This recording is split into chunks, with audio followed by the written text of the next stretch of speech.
Hello மக்களே, இன்னைக்கு வீடியோவில் என்ன பார்க்க போகிறோம்னா காலிஃப்ளவர் ஃப்ரை தான் பார்க்க போகிறோம். அதுக்கு செய்ய தேவையான பொருளை பார்த்துக்கலாம் வாங்க. சின்னதாக காலிஃப்ளவர் இந்த மாதிரி ஒரு பூ கட் பண்ணி வச்சுருக்கிறேன். 3 ஸ்பூன் கார்ன்ஃப்ளவர் மாவு எடுத்து வச்சுருக்கிறேன். மைதா 2 ஸ்பூன் எடுத்து வச்சுருக்கிறேன். மல்லித்தூள் 1 ஸ்பூனு, அரை லெமனு, 5 முந்திரி குட்டி குட்டியாக கட் பண்ணி வச்சுருக்கிறேன். சில்லி ஃப்ளேக்ஸ் 1 ஸ்பூனு, கருவேப்பிலை கொத்தமல்லி கொஞ்சம், இஞ்சி பூண்டு பேஸ்ட்டு 1 ஸ்பூனு, 1.5 ஸ்பூன் சில்லி தூள், மஞ்சத்தூள் அரை ஸ்பூனு, மிளகுத்தூள் 1 ஸ்பூனு, எண்ணெய் தேவையான அளவு, தண்ணி தேவையான அளவு, உப்பு தேவையான அளவு. இப்போ எப்படி செய்யறதுன்னு பார்த்துக்கலாம் வாங்க. இப்போ தண்ணி ஊற்றிருக்கிறேன் நான். இப்போ அரை ஸ்பூன் மஞ்சத்தூள் போட்டுக்கிறேன், 1 ஸ்பூன் உப்பு போட்டுக்கிறேன். இது நல்லா கொதிக்கிட்டோம். நம்ம காலிஃப்ளவர் அப்புறமா சேர்த்துக்கலாம். நல்லா கொதிச்சிடுச்சு. இப்போ நம்ம இந்த காலிஃப்ளவர் இதில் போட்டுக்கலாம்.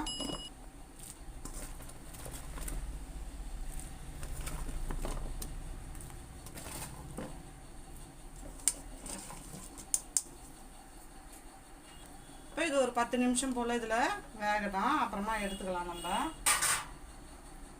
இப்போ மூடி வச்சிடலாம். இப்போ இது நல்லா முக்கால்வாசி வெந்துடுச்சு. இப்போ இதை எடுத்துடலாம். நம்ம இப்போ இஞ்சி பூண்டு பேஸ்ட்டு போட்டுக்கிறேன். நான் தனி மிளகாத்தூள் போட்டுக்கிறேன். சில்லி ஃப்ளேக்ஸும் போட்டுக்கிறேன். மல்லித்தூள் போட்டுக்கிறேன். முந்திரி போட்டுக்கிறேன். மாவையும் போட்டுக்கிறேன். மைதா மாவு போட்டுக்கிறேன். இதுக்கு தேவையான அளவு உப்பு போட்டுக்கிறேன். நான்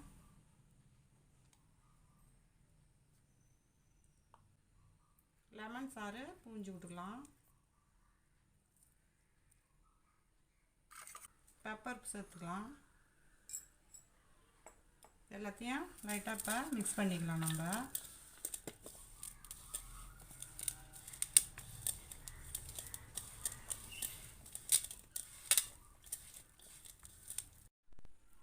கொஞ்சமாக தண்ணி இதில் சேர்த்துக்கலாம். நம்ம அதெல்லாம் அந்த மாவெல்லாம் இதில் மிக்ஸ் ஆகணும். அதனால் கொஞ்சமாக தண்ணி சேர்த்து நல்லா மிக்ஸ் பண்ணி விட்டுருங்க.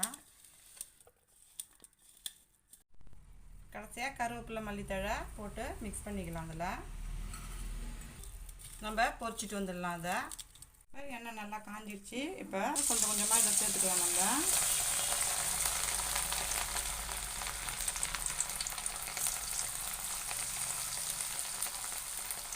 இப்போ நல்லா வெந்துடுச்சு. இப்போ திருப்பி போட்டுக்கலாம்.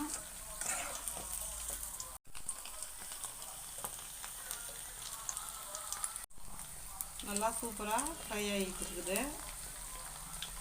நம்ம ஏற்கனவே நம்ம சேனலில் காலிஃப்ளவர் 65 போட்டிருக்குறோம். அதையும் போய் பாருங்கள். நாங்கள் இந்த வீடியோ எண்டில் கொடுக்குறோம். இப்போ நல்லா எல்லாம் வறுந்து வந்துடுச்சு. இப்போ நான் இந்த ஒரு பிளேட்டுக்கு மாற்றிக்கிறேன். எடுத்துக்கலாம். சூப்பராக செம கலராக வந்துருக்குது. செமையாக இருக்குது நம்ம காலிஃப்ளவர் ஃப்ரை.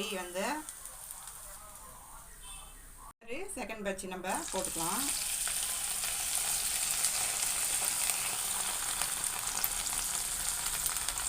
நல்லா வெந்துடுச்சு. இதையும் நம்ம எடுத்துக்கலாம். முந்திரிலாம் போட்டுறதுனால இன்னும் செமையாக இருக்கும். அது நம்மளுடைய காலிஃப்ளவர் ஃப்ரை சூப்பராக ரெடி ஆயிடுச்சு. இந்த வீடியோ பிடிச்சிருந்ததுன்னா லைக் பண்ணுங்கள், ஷேர் பண்ணுங்கள், கமெண்ட் பண்ணுங்கள். மறக்காமல் நம்ம சேனலை சப்ஸ்கிரைப் பண்ணிவிட்டு பக்கத்தில் இருக்க பெல் ஐக்கான் கிளிக் பண்ணி ஆல்னு கொடுத்துருங்க. தேங்க்ஸ் ஃபார் வாட்சிங்.